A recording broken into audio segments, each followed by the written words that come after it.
குழந்தைங்கள்லேருந்து பெரியவங்க வரைக்கும் சாப்பிட்ற மாதிரி ஒரு ஈஸியான டேஸ்டியான ஒரு உளுந்தங்கஞ்சி ரெசிபி தான் இன்றைக்கி பார்க்க போகிறோம்.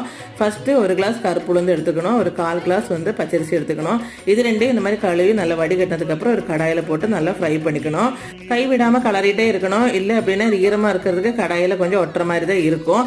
இது நீங்கள் கழுகி நல்லா காய வச்சு கூட ஃப்ரை பண்ணிக்கலாம். இந்த மாதிரி கலர் சேஞ்ச் ஆகி நல்ல வாசனை வந்ததும் அடுப்பு ஆஃப் பண்ணிவிட்டு நல்லா ஆறுனதுமே இது ஃபைன் பவுடராக பொடிச்சு எடுத்து வச்சிடணும்.